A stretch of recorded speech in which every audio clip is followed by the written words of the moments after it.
honorable gathering, it is my privilege to introduce Honorable Justice Mrs. Surepalli Nanda Garu, a trailblazer in the legal field. She is the first woman to be designated as Senior Advocate by the full court of the High Court for the state of the Telangana. Recipient of several prestigious awards, including the Acharya Chanakya Sadbhavana Puraskara Award and the National Unity Award. She is an inspiration to all of us. ఇంకొక గమనించవలసిన విషయం ఏంటంటే వారు కుటుంబ సమేతంగా వారి husband honourable retired judge Surepalli Madhavarao గారు వారి కుమారుడు సూరేపల్లి ప్రశాంత్ గారితో కలిసి వచ్చారు. ఇంకొక విషయం ఏంటంటే ఈరోజు ప్రశాంత్ గారి birthday. So wish you a very very happy birthday Prashanth గారు. Thank you so much for coming. So ఇలా ఫ్యామిలీ ఆబ్లిగేషన్స్ ఉన్నా కూడా మా మనవిని మన్నించి విచ్చేసినందుకు మా హృదయపూర్వక కృతజ్ఞతలు madam. Thank you so much for coming. So my lord, please grace this occasion with your valuable address. Thank you ma'am. My heartfelt pranams to founder members of the esteemed Valmiki Research Center on Ramayana here at Vizianagaram. Respected late Narayanam Chalamaya Garu, respected late Narayanam Narsimha Murthy Garu, respected sons of the Narayanam family, Narayanam Venkata Bangaru Chalamaya Garu, Narayanam Nageshwar Rao Garu, who is the chairman of this esteemed trust, Narayanam Srinivas Garu, Narayanam Murali Garu, Narayanam Ramaya Garu, all the respected professors, vice chancellors of the various universities who have come to this event, respected senior advocates of the high courts of Andhra Pradesh, Telangana and Supreme Court, respected former judge at Hyderabad High Court, Honorable Justice Dr. G. Ethirajulu Garu, my esteemed senior colleague, respected Honorable Justice Srimati Madhavi Garu, respected senior advocate Sri Hanmant Reddy Garu, Sri S. Madhavara Garu, Srimati Venkateshwari Garu, Sri T.K. Sridhar Garu, many young advocates here, Ms. Rajeshwari Garu, Dr. Suryapalli Prashant, all the members working for this esteemed institute. I do not know you by name, individually, one and all, print, press, media. I am happy to be the part of this momentous occasion in the capacity of a speaker as a sitting High Court judge of Telangana High Court, and I believe it's a divine blessing of God Almighty. Distinguished guests, ladies and gentlemen, one and all. It is an honor and privilege to speak before you today on the profound and timeless topic, facets of Ramayana, traces in law. The Ramayana, an ancient epic that resonates across cultures and civilizations, is not merely a story of a prince, Lord Rama, his exile and his battles. It is a rich and deep repository of moral, ethical, and judicial principles. It offers invaluable insights into the concepts of law, justice, governance, and dharma, all of which have a direct and meaningful connection to jurisprudence, legal philosophy, and constitutional morality as we understand them today. Now let us understand the Ramayana as a text of dharma and law. The Ramayana, written by the sage Valmiki ji, is not only a tale of Lord Rama's life, but a mirror reflecting the intricacies of dharma, a concept that transcends simple moral or religious duties and extends into the very fabric of legal and social justice.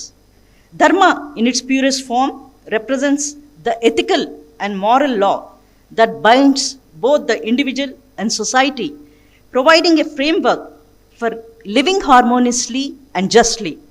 In today's context, dharma is akin to the principles of law and justice, which guide the actions of individuals, institutions, and even the state.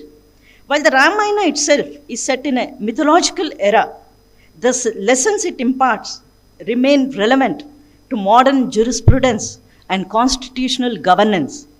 The epic, with its pivotal moments, provides us a lens to evaluate how dharma, as a legal, ethical, and moral framework, played a central role in the administration of justice, upholding societal norms and defining the duties and responsibilities of individuals in a community. Now, let me focus on the concept of dharma in governance and law. At the heart of Ramayana is Lord Rama, the ideal king and embodiment of dharma. His journey is not just about vanquishing evil, but about upholding the law and ensuring that justice prevails in the kingdom. In this regard, the Ramayana serves as an early model of governance where the monarch's primary duty is to administer justice and act in accordance with dharma, irrespective of personal hardships.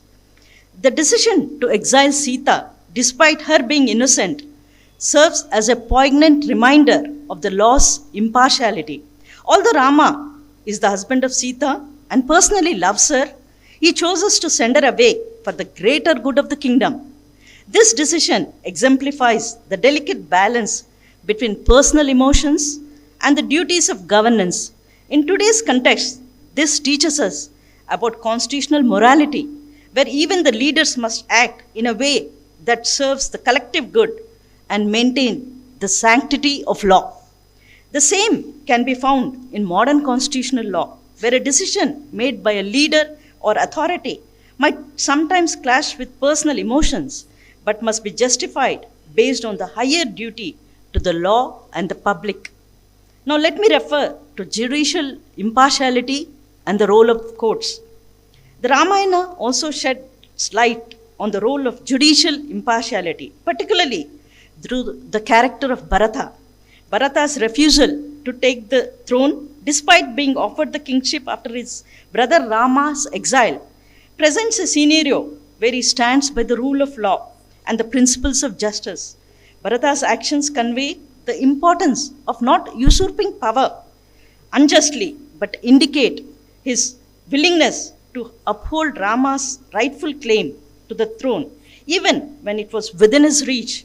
And the same reflects the role of a true statesman who acts within the boundaries of the law. In today's legal system, this idea is echoed in the principle that courts must be free from bias, guided solely by the law, and not influenced by personal motivations or external pressures. The judiciary, like Bharata, must operate with a sense of duty, impartiality, and adherence to the principles of justice. Bharata's reverence for dharma teaches the modern judicial officer the importance of ruling based on facts, evidence, and the law without succumbing to personal or extrajudicial influences. Another aspect of dharma, as it relates to law, is the role of truth in delivering justice. The story of Sabari is one of the most profound moments in the Ramayana.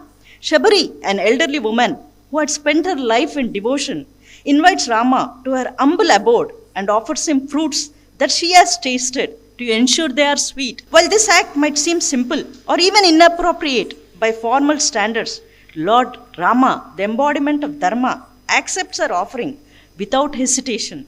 This episode is a reminder that true justice and fairness are not always rooted in rigid formality or external appearances, but in the purity of intention, the integrity of the action, and the pursuit of truth.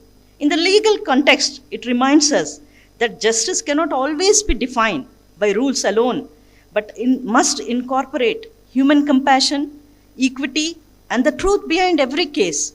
In today's world, this speaks to the human side of justice, where courts must be attuned to the circumstances and intentions of the parties involved, ensuring that the law serves the ends of fairness and truth rather than being a mere mechanical application of rules.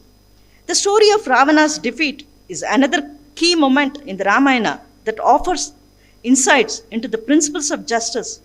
This explains the role of punishment and redemption. Ravana, though a king and a scholar, committed serious acts of injustice, including the abduction of Sita. His eventual demise, although a victory for good over evil, is not a physical conquest, but a representation of the consequences of unrighteousness and the failure to uphold dharma. This story in the modern legal context speaks to the idea of punishment and redemption. Justice in the legal system is not merely about punishment for the sake of punishment, but aims to restore balance and ensure that the perpetrator understands the gravity of their actions. The legal system, like Lord Rama's pursuit of Ravana, must always strive for fairness and proportionality in delivering justice. The idea of law as a social contract can be best understood by the example of the monkey warriors, that is the Vanaras, who play a crucial role in the Ramayana, and their alliance with Lord Rama reflects the concept of a social contract in the governance. Rama forms an alliance with the monkey warriors not because of their strength alone, but because they share his commitment to righteousness and justice. By adhering to Dharma, the Vanaras become an essential part of his mission, demonstrating that laws and social structures must involve all sectors of society, regardless of status or power. This alliance symbolizes how law and justice are not confined to one segment of society. In today's democratic governance, this is similar to the idea of inclusive law and participation, where all citizens, regardless of their background, have a role in maintaining justice, ensuring fairness, and upholding the Constitution. Now, let me refer to mediation in Ramayana. Mediation in Ramayana involves a neutral third party facilitating dialogue between disputing parties to arrive at a mutually acceptable solution. The Ramayana showcases several episodes where mediation was attempted before resorting to war or punitive action. Now let us understand the role of Hanumanji as a mediator. When Lord Rama's envoy Hanuman was sent to Lanka, his mission was not limited. Hanuman also carried a message of peace to Ravana. He conveyed Rama's willingness to forgive if Sita was returned honorably. This demonstrates the classic principle of mediation, giving the disputing party an opportunity to resolve the issue peacefully before escalating to violence. Now let me refer to Angada, the messenger of Rama's mediation effort, who, being the son of Vali, was sent to Ravana's court as a messenger. His role was to persuade Ravana to restore Sita and prevent bloodshed. Angada appealed to Ravana's wisdom and long-term interest, reflecting key elements of mediation, appealing to reason, finding common ground, and stretching future consequences. Within Lanka itself, Vibhishana consistently urged Ravana to release Sita, emphasizing dharma and the futility of war. Though ignored, his efforts reflect internal mediation attempts where trusted family members or insiders seek to prevent conflict escalation. Even as the wronged party, Lord Rama did not immediately seek revenge. He first sent messengers with messages of conciliation. This highlights the principle that justice is best served when opportunities for settlement are explored before violence or litigation. In the Ramayana, we see that mediation was sincerely attempted but ultimately failed because Ravana refused to bend. Lord Hanuman carried Rama's message with respect. Angada stood in Ravana's court urging him to choose peace. And even Vibhishana, his own brother, pleaded with him to return Sita and avoid war. Yet Ravana's pride, ego, and stubbornness closed every door to reconciliation. This is very similar to what we still see in modern mediation law. The process itself is designed to heal relationships, save time, and reduce conflict. But it works only if both sides come to the table with an open mind. When one party is rigid or more interested in proving power than finding peace, mediation collapses. Just like in the Ramayana, where dialogue could have saved countless lives but was lost to arrogance, today too, many disputes end up in courts simply because one side refuses to cooperate. You one and all. అద్భుతంగా ప్రసంగించి మనకెన్నో valuable lessons అందించిన శ్రీమతి సూరేపల్లి నంద గారిని, వారి husband Shriman Surepalli Madhavarao గారిని, వారి కుమారుడు సూరేపల్లి ప్రశాంత్ గారిని సత్కరించవలసిందిగా నారాయణం కుటుంబ సభ్యులు శ్రీమాన్ నారాయణం నాగేశ్వరరావు గారిని కోరుతున్నాం.